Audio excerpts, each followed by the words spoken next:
Assalamualaikum warahmatullahi wabarakatuh. Bismillahirrahmanirrahim. Alhamdulillahirabbil alamin. Wassalatu wassalam asrofil anbiya'i wal mursalin Sayyidina Muhammadi wa ala alihi wa ashabihi ajma'in, amma ba'du. Pertama-tama kita haturkan puja dan puji syukur kehadirat Allah Subhanahu wa ta'ala, karena berkat rahmat beliaulah kita bisa bertemu dengan Ramadan pada tahun ini. Tak lupa selawat serta salam kita haturkan kepada junjungan kita Nabi besar Muhammad Sallallahu Alaihi Wasallam, karena berkat beliaulah kita terhindar dari zaman kegelapan menuju ke zaman yang terang benderang.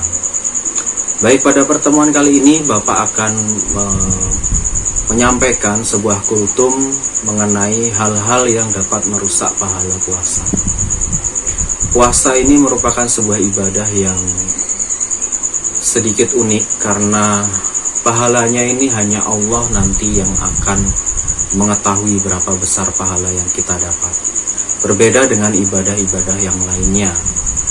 Maka seperti yang tertulis dalam hadis riwayat Tabrani, ya, disebutkan di sana bahwa betapa banyak orang yang berpuasa namun ia tidak mendapatkan dari puasanya tersebut kecuali rasa lapar dan dahaga. Untuk menghindari dari hilangnya pahala-pahala puasa kita, maka kita jangan melakukan kelima hal berikutnya.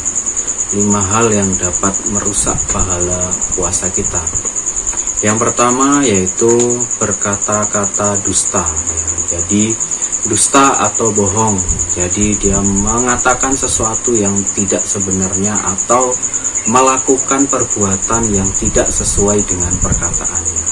Ya, dengan konteks apapun berkata-kata dusta ini, baik puasa maupun tidak puasa, sebenarnya itu merupakan suatu hal yang tidak baik untuk dilakukan, ya.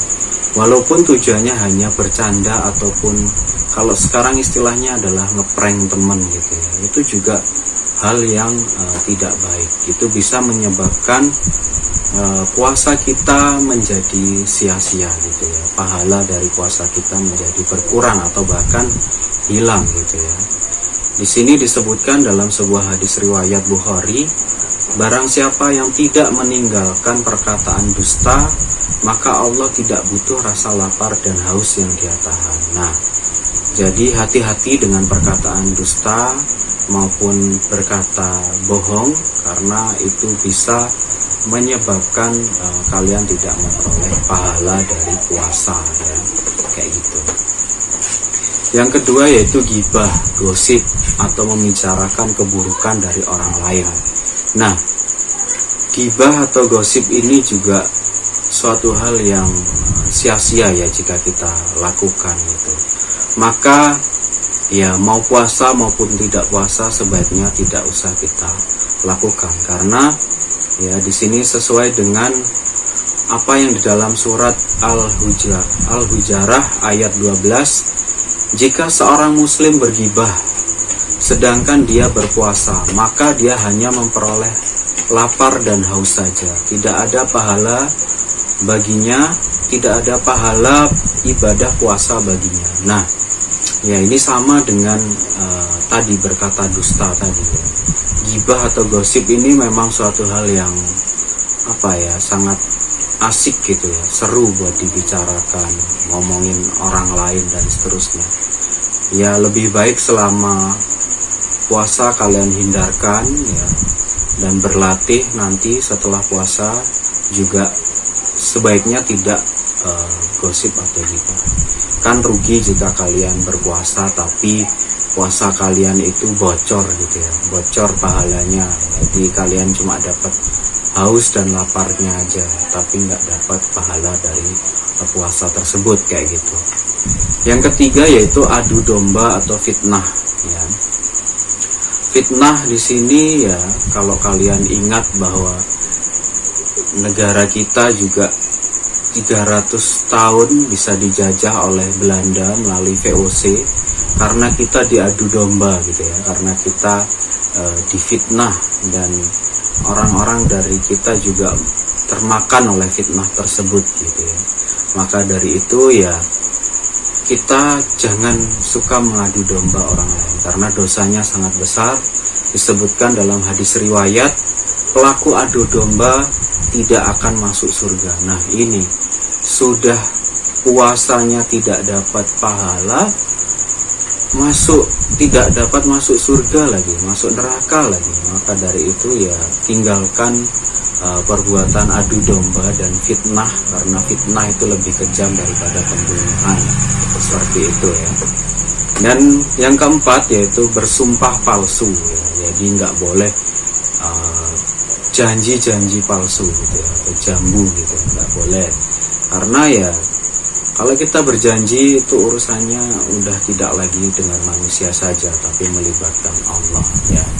Apalagi kalau janji kita itu palsu gitu ya, maka itu bisa merusak amalan ibadah puasa kita. Dan yang terakhir yaitu menjaga mata dari syahwat ya. Jadi sebaiknya jika bertemu dengan lawan jenis maka kita menundukkan pandangan kita, jangan mempertajam pandangan kita ya. Apalagi sekarang di era sosial media gitu ya, yang dimana setiap hari kita bisa lihat orang berjoget-joget gitu ya di TikTok, di IG dan seterusnya. Maka buat sementara waktu ya itu ditahan, bahkan kalau bisa nanti setelah puasa pun juga jangan melakukan hal tersebut ya, melihat yang nggak berfaedah gitu, diganti tontonannya jadi ceramah-ceramah yang mensejukkan hati gitu ya, agar kita bisa lebih dekat lagi kepada Allah Subhanahu wa taala ya. Karena kenapa kok kita harus menghindarkan pandangan mata kita dari syahwat? Karena menurut hadis Rasulullah, Nabi Muhammad SAW bersabda bahwa pandangan merupakan salah satu anak panah iblis. Itu disebutkan dalam hadis riwayat Al-Hakim dan Tabrani. Maka dari itu ya jangan diperturuti gitu ya, jangan diperturutin keinginannya seperti itu. Baik, cukup demikian yang bisa Bapak sampaikan pada kultum hari ini. Ada kurang lebihnya Bapak mohon maaf, dan kalaupun ada salah-salah kata juga Bapak mohon maaf. Bapak akhiri, wassalamualaikum warahmatullahi wabarakatuh.